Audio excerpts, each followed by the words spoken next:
Hi there to all my YouTube followers. Thank you for following my dreams too. So sorry I haven't been doing vlogs or anything the past week, I think.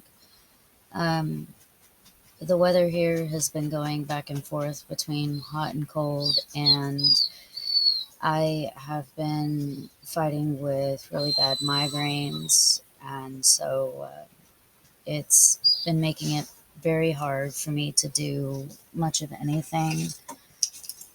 Um, and it's definitely not something fun to be fighting with. I don't know if I've done a vlog updating on my book yet, but so far where I'm at is the book has been sent off to print. So as soon as the first copy gets printed, I will be getting the first one, and then it's going to be released to the public. So hopefully, sometime next month, my book will be released for the public. So I'm really excited about that. And I know my depression has been getting me a little bit here lately, just stress of everything, the price of everything going up, and just trying to stay afloat can definitely wane on your mental health.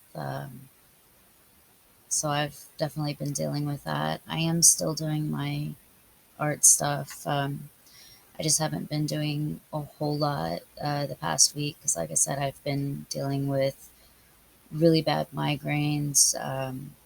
Yesterday, it got so bad that I actually had to go lay down in the dark in my room because I just had black dots through my vision. My head was hurting so bad.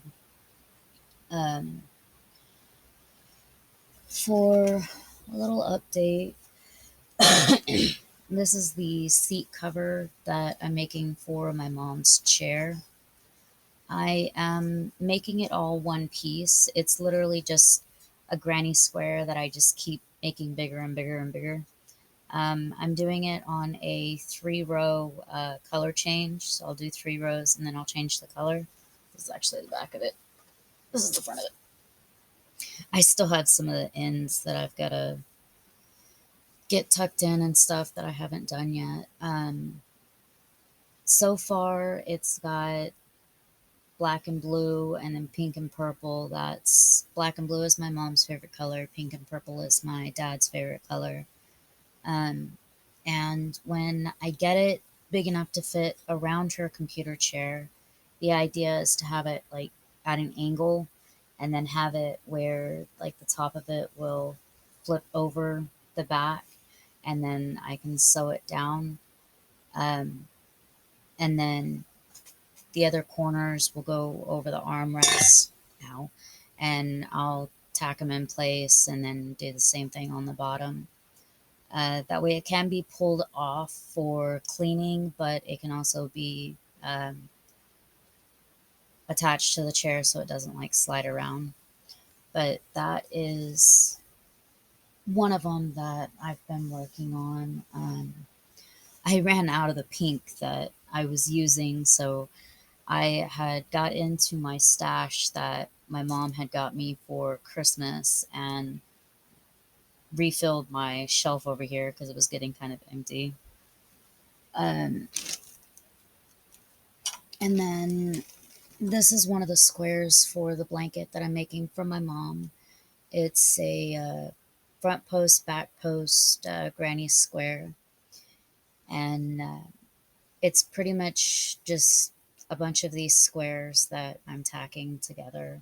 That's the blanket that I'm making for her. And then what I'm working on right now, let me pull my hook out so I don't lose where I'm at. I am working on, I know it's kind of hard to see like the different colors in it. I don't think, there it goes. I am making this, it's going to be a scarf when I get done with it. I'm making that for my mom right now. For a question that I had on my yarn, I have a yarn ball winder that is over there. I don't want to dig it out right at the moment. My mom ordered it for me on Amazon, and it hooks onto the desk. Um, so I take the yarn and I wind it up. And then once I have it wound up in the ball, the best way that I found to do it is take little sandwich baggies and put the yarn ball in it. That way I can move it around and it doesn't unwind. I've tried several different ways and stuff like that. The yarn bowls to hold the yarn are actually kind of expensive and I can't afford that right now. And I don't have any bowls that are heavy enough that they're not going to keep moving on me. Um, that I would want to use for this. Not to mention, sometimes I have several, like right now, I'm kind of working on a couple different things at one time, so I have a few different yarns out. But having them in the little baggies just lets me move them around and they don't come unwound. So that's definitely nice. And then while I'm working on them, I have this little bucket thing that I got from my mom. Yeah, I get a lot of stuff from my mom. I stick my yarn in it, and then sometimes I'll loop it over the top of my light here. It just depends on what I'm doing. I also have a Arc Caddy thing. I don't know if you can really see it, but I also have this that I'll stick my yarn down in, and I'll use that and pull it out. And then when I get done with the yarn, I'll just tuck it back in the bag and close it up, and then I can put it back up here on my shelf. Um, or like I've got a bag that I take with me, like when I'm going to my mom's and stuff, and I can just throw the yarn down in it, and I don't have to worry about it coming untangled or anything like that because it's in the bag, so it works great. Um, I've got to find me a bowl or something that I can use over at my mom's house to put my yarn in because right now I just have it sitting up on her desk and the bags like move everywhere on me. So I'll figure that out when I'm over there next. But that's pretty much why my yarn is in the bags and stuff. I just find it easier because if I leave it on the skeins like the way that I buy it, it works great at first, but once you get so much used out of it, then you start running into when you're moving it around, it starts to tangle up and stuff like that. Whereas doing it like this, it doesn't tangle on me, and I can move it around and things like that. So I really like doing it like this instead. Um, it's definitely made it a lot easier because that was one thing that I've dealt with a lot. Uh, Before I started doing crocheting, I was doing plastic canvas. Um, and that's a little different because when you're doing plastic canvas, you usually, you're not doing it like this where you're working from the end and then you work down. Whereas plastic canvas, you pull the how much yarn you need out and then you cut it, and then you're using that yarn that you cut. So you can keep it, cut in manageable pieces because you're working from the end out, uh, instead of like this where you're working from this side in. Um, so it wasn't really something that I had to deal with a lot of. I mean, if I had yarn that got tangled up, I just untangled it, cut what I needed. Um, so I never really had to deal with that. But with this, it's a lot different because you go through a lot more yarn a lot faster. And it's not, cut a length of it, work that, and then cut a length of it, work that. That's not how you do this. So, um, but that is pretty much what I've been working on, at least trying to. I know most people can probably tell just from the way I'm talking and stuff. I'm still really out of it. I am trying not to have to take my prescription. I do have it if I need it, and I almost took it yesterday because my head got so bad. Um, I had just taken some BC powder and I went and laid down and I took a nap, and when I had an ice pack that I had laid on my it was right below my pillow, where it was like between my back and my pillow, and I fell asleep on my bed, and uh, when I woke up it was at least back down to manageable anyways, so I didn't have to take my prescription. I try not to take it because the prescription that I have, yes, it works, but I can only get 6 pills a month. And so I try not to take it. My doctors told me to try multiple other things before I take that and only take it if nothing else is working. Um, so I definitely try not to take it. Um, if I run out, all I have to do is just call my doctor and let him know, and he'll get me another prescription for it. It's expensive, and uh, thankfully, with my insurance, it keeps it where I can at least afford it. But still, insurance or not, I can still only get 6 pills for a month with that prescription. So, and I'm not one of those people where it's like, oh, well, let me go refill it even though I don't need it. I definitely don't do that. I just don't see the point in doing that because I mean, even if the prescription expires, all I have to do is go to my doctor and let them know, hey, I haven't used it because thankfully the other medicine I have does help kind of control my headaches.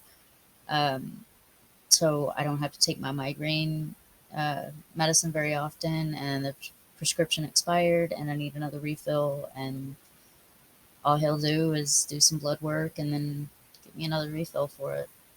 So I really do like that. Um, I do like both the medicines that I take. It's just right now the weather is hard. And for anybody that does deal with depression, anxiety, PTSD, um, I know it's really hard to get to that point where you have to ask for help. Um, it took a lot for me to finally ask. I completely hit rock bottom, um, and because of that, I mean, I got to the point where just getting out of bed was a battle in itself, and so I finally broke down and went to my doctor and talked to him, and we finally found a medicine that does help. Um, so that's definitely good. Um,